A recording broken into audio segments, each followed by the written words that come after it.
Hello everyone, welcome to my channel agriculture वाला classes में हार्दिक स्वागत है, अभिनंदन है। आशा करते हैं आप लोग बहुत अच्छे होंगे और आप लोगों की तैयारी बहुत ज़ोर शबर से चल रही होगी। तो आज हम लोग एनिमल हस्बेंड्री के एमसीक्यू क्वेश्चन की सीरीज़ लेके आए हैं। तो जल्दी से आप सभी लोग एक बार लाइव आ जाइए और बहुत अच्छे तरीके से हम लोग इस क्लास को लेंगे। तो अगला, विदेशी गाय का वैज्ञानिक नेम बताइए। तो देखो, आज हम लोग एनिमल हस्बेंड्री के प्रीवियस ईयर 10 ईयर को क्वेश्चन को पुट किया गया है। अगर आप लोगों को क्लास इस तरीके से पसंद आए तो इसके आगे की भी सीरीज़ हम लोग फिर जो इसके फिल इन द ब्लैंकेज वाले क्वेश्चन आते हैं उनको भी हम लोग बहुत अच्छे तरीके से क्वेश्चन को करेंगे।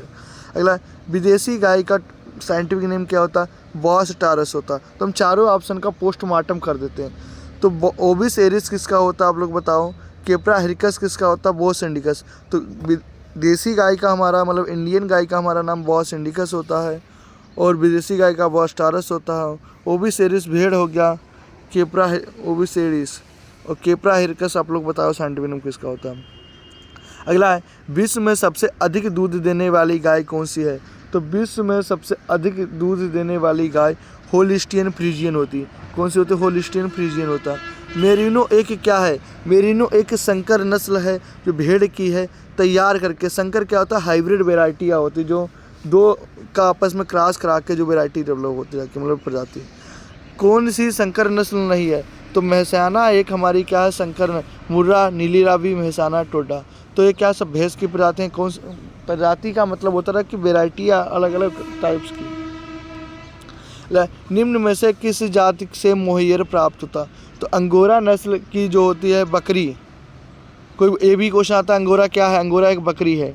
तो अंगोरा से मोहियर प्राप्त होता है। कराची किस जाति का मूल स्थान है? कराची प्रेजेंट टाइम में पाकिस्तान का अंग है। तो कराची सिंधी गाय का क्या है? मूल स्थान है।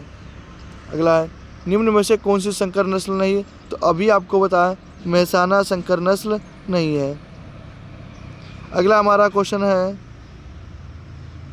कि गंगा तेरी गाय का गर्भकाल कितना होता है? तो कोई भी गाय आ जाए सबका 280 से 285 होता है।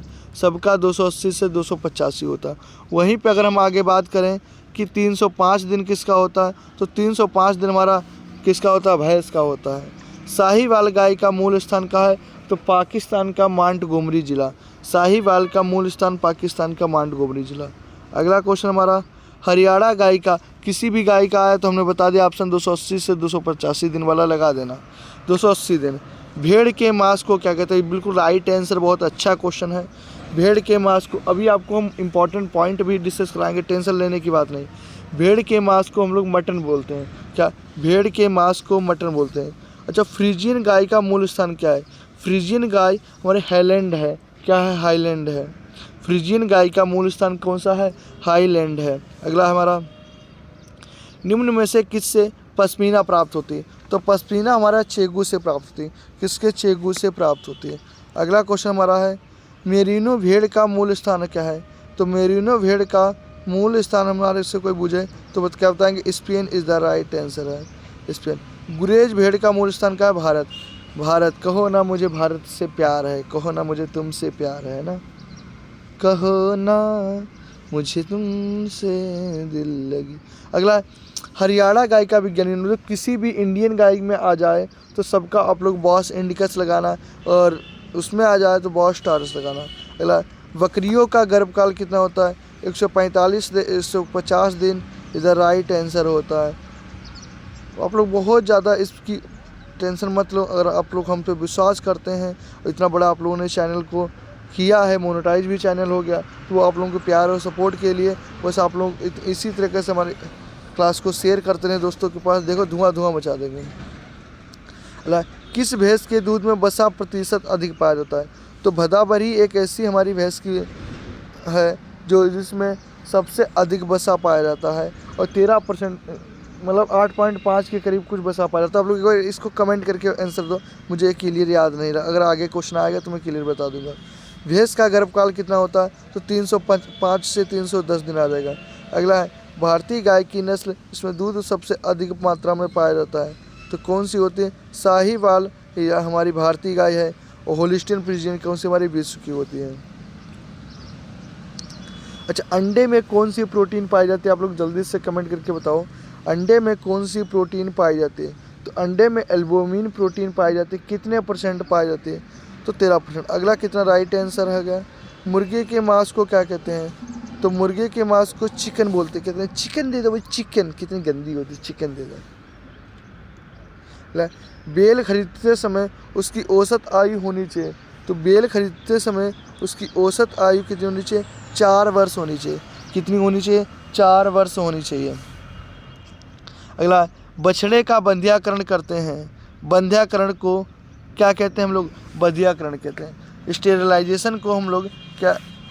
बंध्याकरण। अगला हमारा गाय के जेर जब गाय भी आती है, कोई पशु भी आता है तो उसमें जेर गिरती है, तो कितने घंटे के बाद गिर जानी चाहिए? 2 से 4 घंटे के बाद गिर जानी चाहिए। कितने? 2 से 4 घंटे के बाद। अगला, सींग रोधन में कौन सा रसायन का उपयोग होता है? सींग रोधन का मतलब होता है कि जब पशु आपस में लड़ाई ना करें और सींग किसी के मतलब मार देते हैं तो इसलिए सींग रोधन कर दिया जाता है। Potassium hydrate. पोटेशियम हाइड्रेट का आप लोग फार्मूला बताओ जल्दी से, आप लोग ट्रिक से।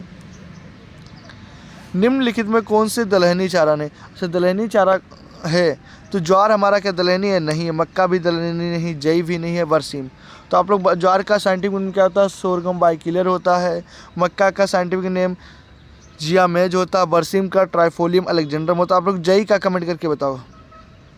अगला, 60 किलोग्राम भार वाली मतलब 600 किलोग्राम 600 किलोग्राम की भैंस को प्रतिदिन कितना शुष्क पदार्थ देना चाहिए?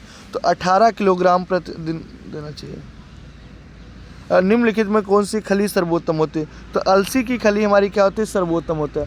अलसी की खली इज द राइट आंसर होता है। अगला है, गाय के आयन को धोने के लिए किस रसायन का प्रयोग करते हैं? तो पोटेशियम परगनेट। जब पोटेशियम परगनेट को लाल दवा के नाम से भी जानते हैं, और लाल दवा का फार्मूला क्या होता है? KMNO4 होता है। क्या होता है?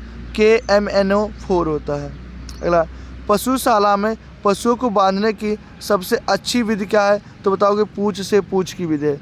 क्यों? मुंह से मुंह वाली विधि इसलिए नहीं क्योंकि उसमें अगर एक हमारी जो पशु अगर बीमार है तो उसके भी मुंह से सांस लेने के बाद वो भी बीमार हो जाएगा। तो पूंछ से पूंछ इज द राइट आंसर होता है। दुग्ध दोहन कितने समय में पूर्ण करना चाहिए? तो दुग्ध दोहन सबसे अच्छी विधि तो पूर्ण हस्त विधि है, जब ऐसे ऐसे करके धोते हैं। एक तो होती है हमारी चुटकी विधि होती है, ऐसे ऐसे करके चुटकी विधि होती है। ये जब यूज की जाती है जब हमारी गाय के थन छोटे हैं लेकिन एक खतरा होती है, इससे क्या होता है? थनैला रोग भी होता है। दूसरी क्या होता है? अंगूठा विधि। अंगूठा कहाँ होगा? अंदर होगा इसके अंदर। इससे क्या होता है? ये प्रेशर मांसपेशियाँ दबती हैं तो गाय या भैंस को बहुत ज़्यादा संकट पड़ता है। ये होता है पूर्ण हस्त विधि। पूर्ण हस्त विधि ऐसी होती है जो सबसे ज़्यादा गाय के लिए और जानवर के लिए अच्छी हार्मफुल होती है और बहुत ज़्यादा लाभदायक होती है। अगला क्वेश्चन हमारा है,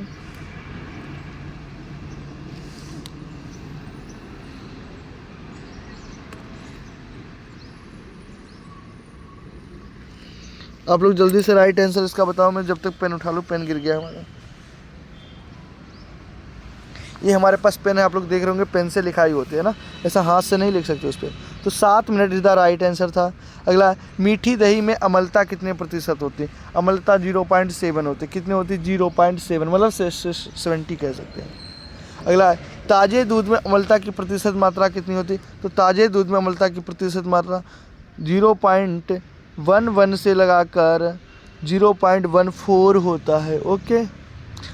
भारत में भैंस की कितनी नस्लें पहचानी गई हैं? तो 7 पहचानी गई। भारत में भैंस की नस्लें कितनी हैं? वैराइटीज 7 हैं। अगर पशु प्रजनन की प्रणालियाँ होती हैं, 2 होती हैं, एक अंतः ब्रीडिंग, एक वाई ब्रीडिंग होती है। गाय के शरीर का तापमान कितना होता है? तो गाय के शरीर का तापमान 101.3 होता है। और भैंस के शरीर का तापमान कितना होता है? आप लोग कमेंट करके बताइए। और 160 डिग्री किसका होता है ये भी बताइए आप लोग। स्ट्रिप कप परीक्षण किसके लिए होता है? स्ट्रिप कप परीक्षण क्या होता है? जब हमारी भैंस को थनैला रोग हो जाता है तो उसके क्या होता है? स्ट्रिप कप लगा देते हैं थनैला रोग के लिए। दुग्ध ज्वर जिसे बोलते हैं, दुग्ध ज्वर क्या? थनैला रोग इधर राइट आंसर। अच्छा, दुग्ध ज्वर कब होता रहा कि ये भी आप लोग राइट आंसर बताना। अगला, निम्न में से कौन सा मूत्रवर्धक है? तो कलमी सोरा इज द राइट आंसर। हमारा क्या है? मूत्रवर्धक है। कलमी सोरा क्या हमारा? मूत्रवर्धक होता है। गोवंश में खुरपका मुहपका बीमारी होने का कारण क्या होता है? तो गोवंश में विषाणु जनित होती है क्या? विषाणुओं के कारण। किसके कारण? विषाणु। तो आप देखते हैं 2016 में, 14 में, 18 में कितने इंपॉर्टेंट क्वेश्चन की हमने पीपीटी रेडी की है। अगला, मैग्नीशियम सल्फेट का प्रयोग किया जाता है। तो मैग्नीशियम सल्फेट का प्रयोग किया जाता है दस्तावर में। किसमें किया जाता है? दस्तावर में किया जाता है। निम्न में से कौन सा मूत्रवर्धक है? तो पोटेशियम नाइट्रेट को ही कलमी सोडा बोलते हैं। देखो ऑप्शन को घुमा फिरा के देता है। पोटेशियम नाइट्रेट और कलमी सोडा के आपस में भाई भाई हैं, सगे संबंधी हैं, है ना, सगे संबंधी मतलब। अगला, निम्न में से कौन सा प्रतिजैविक मतलब एंटीबायोटिक होता है? तो पोटेशियम नाइट्रेट नहीं, स्ट्रेप्टोमाइसिन, क्लोरोमाइसिन, टेरामाइसिन, ये क्या है? सब एंटीबॉडीज हैं। किसकी एंटीबॉडीज रहती है। गला घोटू कारक किसके कारण होता है? तो गला घोटू कारक हमारा जीवाणु के कारण होता है। किसके कारण? जीवाणु के कारण होता है। अगर आप लोगों को हमारी ये कम से कम इसमें 50 से 60 क्वेश्चन थे ज़्यादा से ज़्यादा, तो आप लोग एक बार क्लास को लाइक करेंगे। इतनी शॉर्ट वीडियो तरीके से इतने अच्छे कंटेंट के साथ अगर आपको प्रोवाइड हो रहे हैं तो आप लोग बहुत खुशकिस्मत वाले हैं। बस आप लोगों को कुछ नहीं करना है, ना आपसे हम एक भी पैसे ले रहे हैं, फ्री ऑफ कॉस्ट आपको PDF मिलेगी, नोट्स मिलेंगे। बस आपको एक ही काम करना है कि 5 बच्चों को शेयर करना है, और जिस भी बच्चे को अगर कोई प्रॉब्लम है तो वो हमारे टेलीग्राम ग्रुप से ज्वाइन हो सकता है और व्हाट्सअप ग्रुप के से ज्वाइन हो जाए, जिससे मैं उसको हर एक चीज़ की अपडेट देता रहूँगा। और मेरे व्हाट्सअप नंबर पे मैसेज कर सकते, ग्रुप में ज्वाइन हो सकता है 9369044421। इधर right answer. Okay, thank you. जय हिंद, जय भारत, वंदे मातरम।